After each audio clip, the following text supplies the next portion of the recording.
I've been talking a lot about paint, and one day we painted a hood on the car, and and I went through some of it there, but that video was a while ago. And then I painted the trunk. I didn't video any of the painting process, but just we just posted a video where we put the trunk where we installed the deck lid, put the trunk on, and closed it, and it all latched nicely and all that.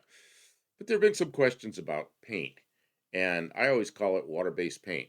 And what it is, because I want car paint is so expensive. I used to paint with car paint. It got more and more and more expensive.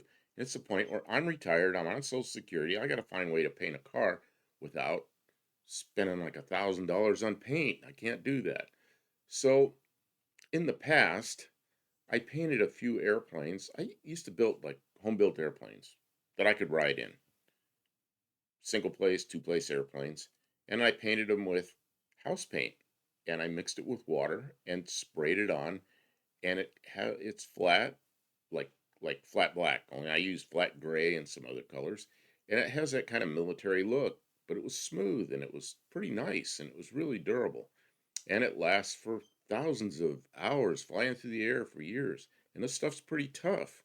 It's really scratch resistant. There's times I'm sure that I've gouged it and I look down and there's some little mark in it, but it's not scratched through the paint. So I want to talk about that a little bit. The paint that I was using was this Bear.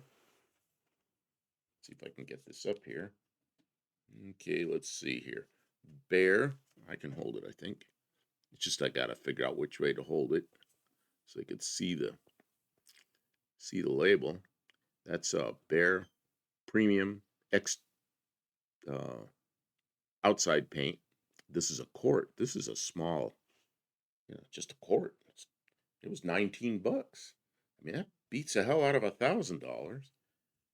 And a quart, I still got, I painted the hood and I painted the deck lid, and I still got like this much paint left. I only used like this much. It's amazing. So it didn't cost $19 to paint all that. It's going to cost $19 to paint the whole car. And then what I did on the deck lid, because the inside of the original deck lid was really shiny, I've never done this before. I decided to buy another quart, same brand, but this is, what's it say?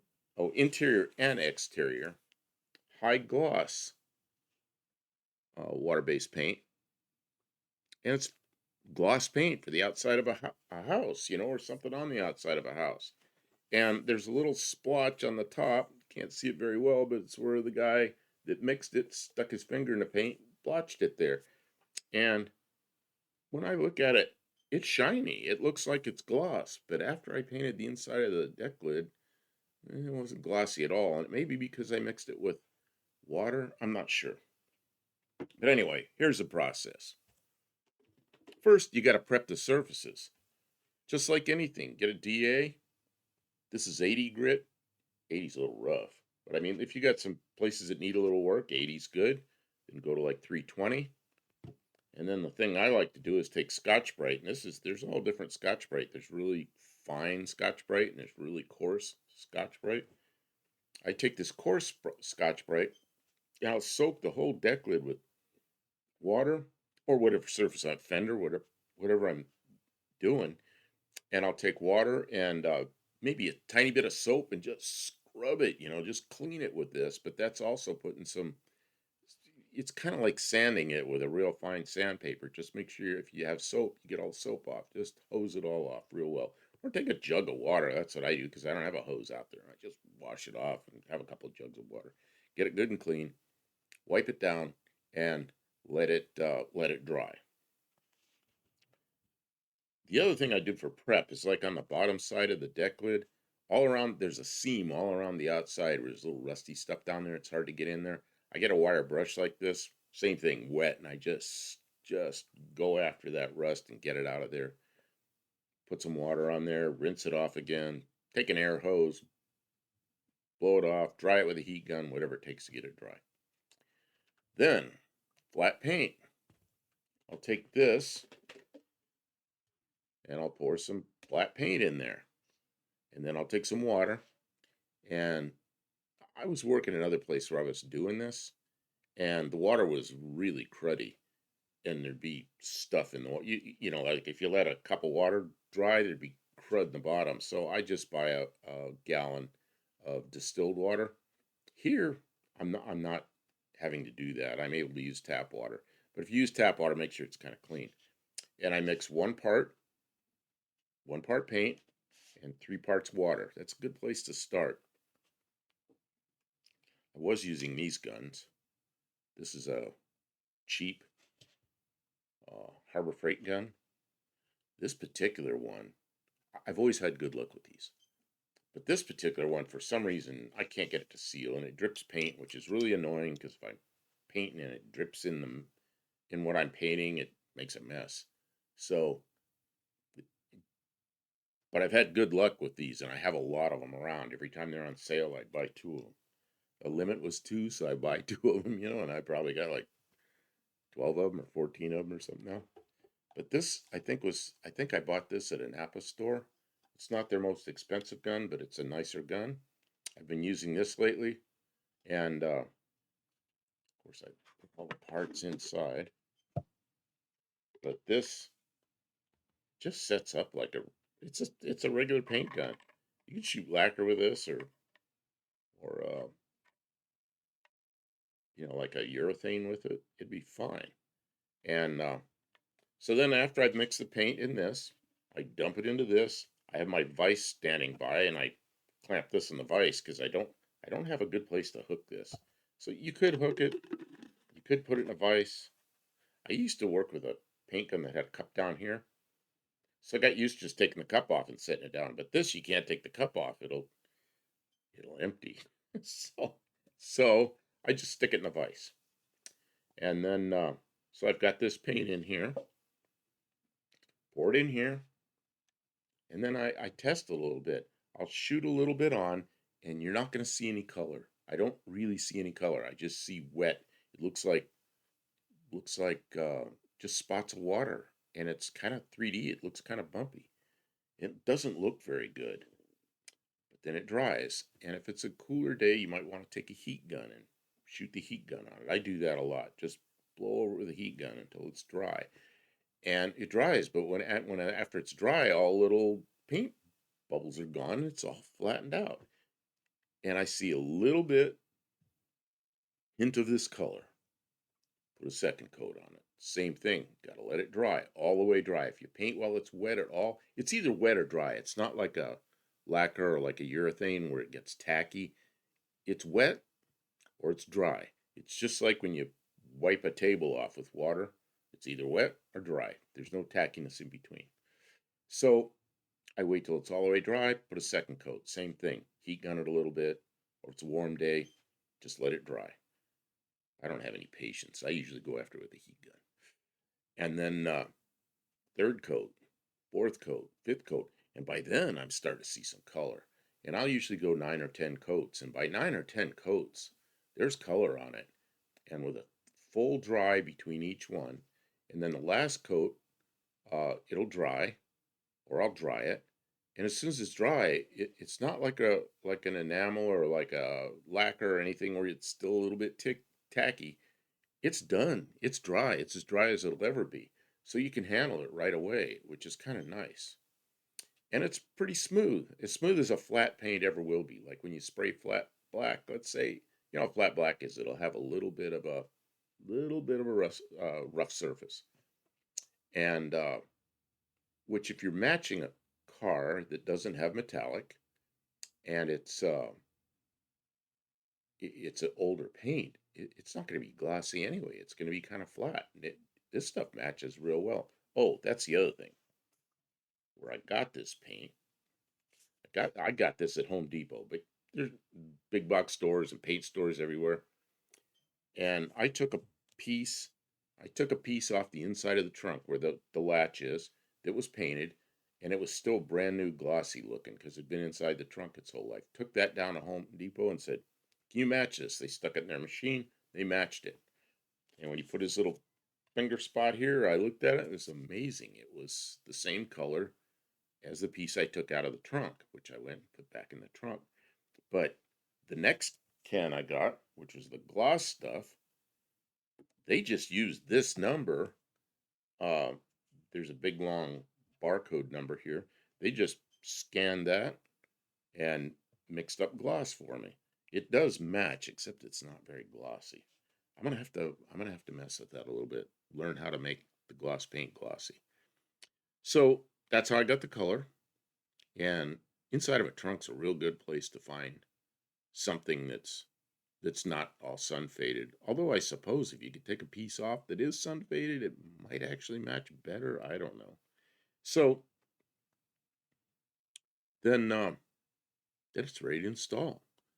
And as far as uh, taping it off and everything, the two parts I've done on this car, I've had the part off. I took the hood off, and Kim pulled all the emblems off of it, so we didn't have to tape anything off. And I really don't like taping things off because, man, no matter how carefully I tape, I still get paint where I don't want it. And it's better if you can take all the logos and stuff off of it. Although when I do the whole body, which I expect to do, I'm sure I'm going to be taping something off. So that's kind of the explanation of how, oh, pressure. When I'm using this gun, my compressor will run up to a little over 100 psi.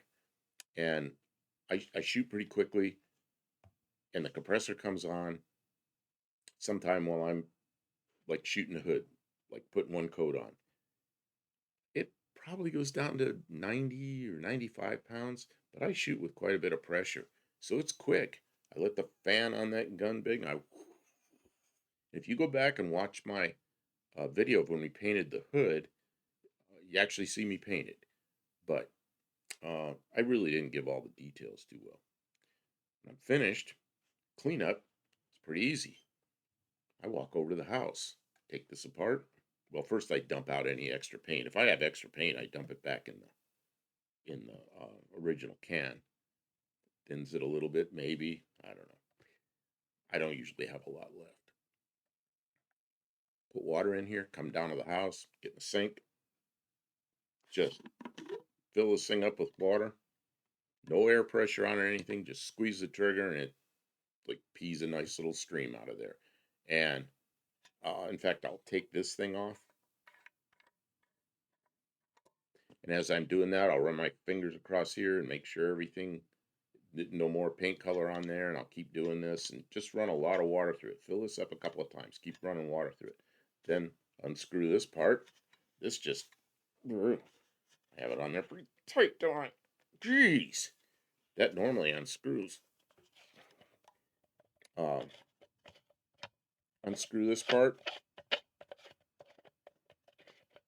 And it's water-based paint. Water just cleans this up real well. And I'll wash this all out, dump it out a few times, stick my hand down in there, clean it out. Maybe use a paper towel that's wet. And then this piece, I'll put it this part right here under the faucet. Same thing. I'll just, there it is, dripping. There's a little water in there. But I'll just squeeze this and let it run through. And you'd be surprised. You see a little color come through. After I took that off, I'd see a little color come through. And I just keep doing that until there's no color coming through. And there's nothing on here. And once it's clean, I know there's no color coming through again. I'll screw this back on. I'll put this in here for next time. I'll screw this back on. And it's ready to go for next time. So, and if you've painted before, you'll understand what these adjustments are. If not, there's plenty of videos that show you how to do that. And every gun's a little different. Like this is a cheap piece of crap, but actually it works fairly well. There's an adjustment on the side here, and there's one back here. But this doesn't have a lot of adjustments, but these do work well, except this particular one drips, and it's really annoying. Um, like those I used to keep in my other shop. I always had one of those primer, gray primer, just hanging there. And anytime I was doing anything, I'd just grab it as lacquer primer and I just shoot it on something, and it'd stay in there. It wouldn't dry, and in the cup, but I haven't tried that with this paint. I probably shouldn't do that with this paint because I bet it would dry here in the tip. But keep your gun clean, and you'll be ready for next time. Kim's sitting here. She's my engineer tonight. You have anything? Yeah. Yeah. Tell me what. Tell me what else I should talk about. Um, some things I noticed were that the glossy stuff was a little more difficult to clean up out of the guns. It was, and I noticed that too. And the gloss, I'm not sure exactly how I mixed it, but I started with that one part to three parts, and I think I had to put a little bit more paint in, and I think the surface might have been a little bit smoother, but it certainly wasn't glossy. And if you look at the last video we did, you'll see the inside of that deck lid. When we pulled the old one off, it was really shiny. Looked like 1972 all over again. And the inside of the new one was kind of flat looking. So that may have been because I mixed water with it. Because when the guy took this one that mixed it and stuck his finger in it, blotched it on there, that right there is really shiny.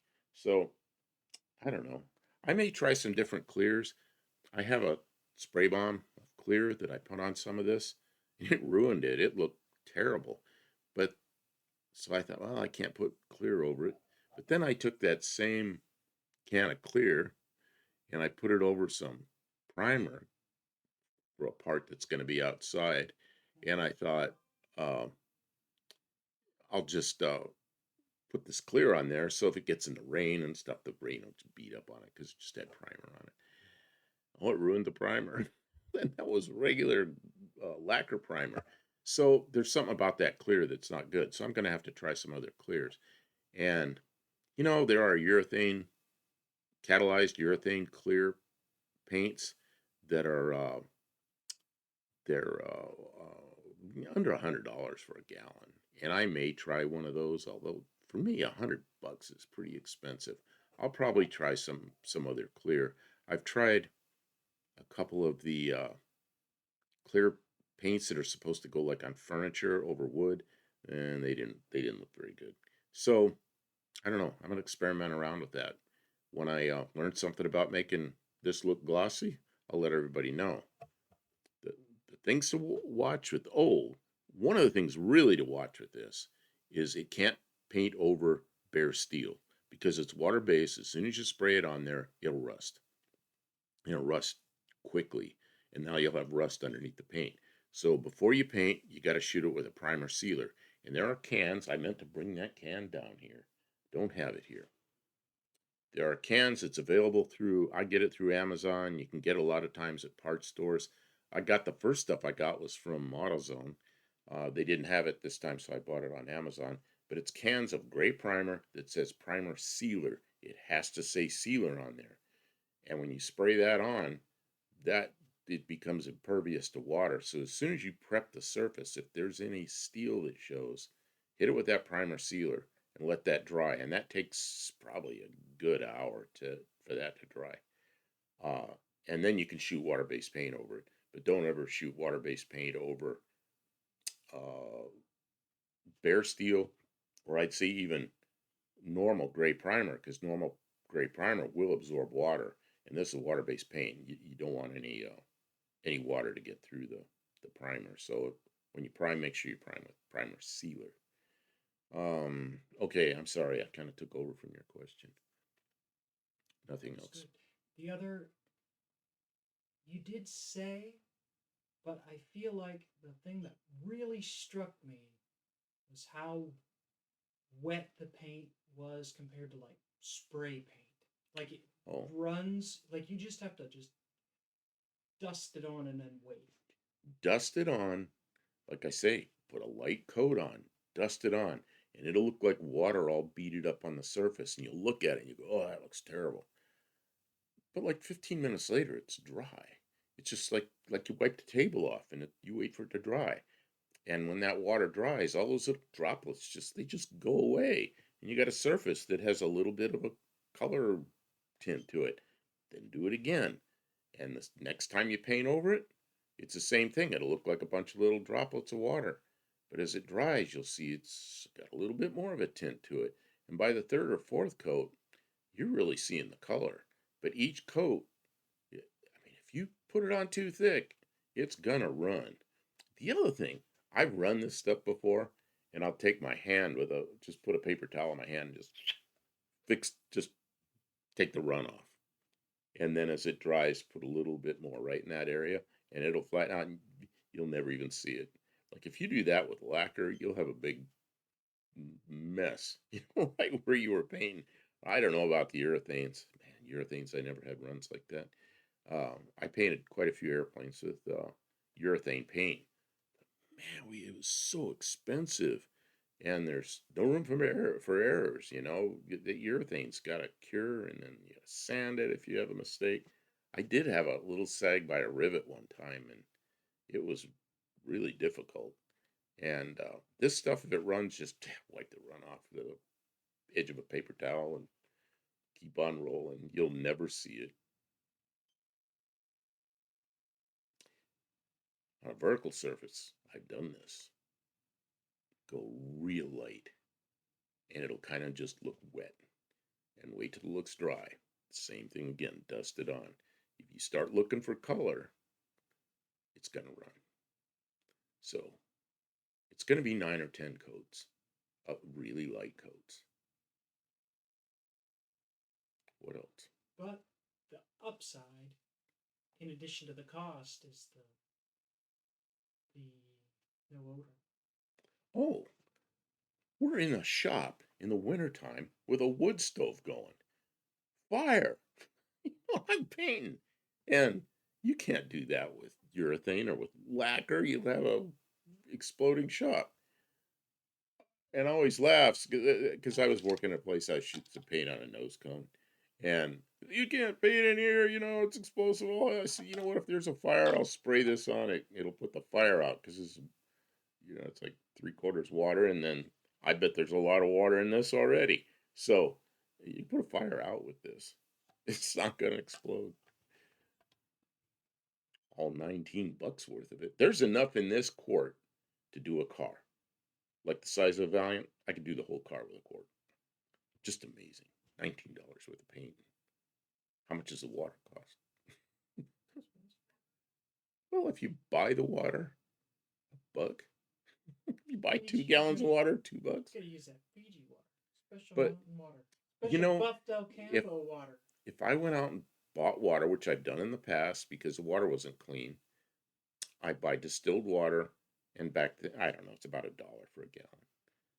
Depends on where you buy it, I suppose. It's not expensive. But here we just use tap water. It's plenty clean enough. There's no crud in it. Um, guess that's it. That's it for tonight. Okay. Have a good evening. Take care, everybody.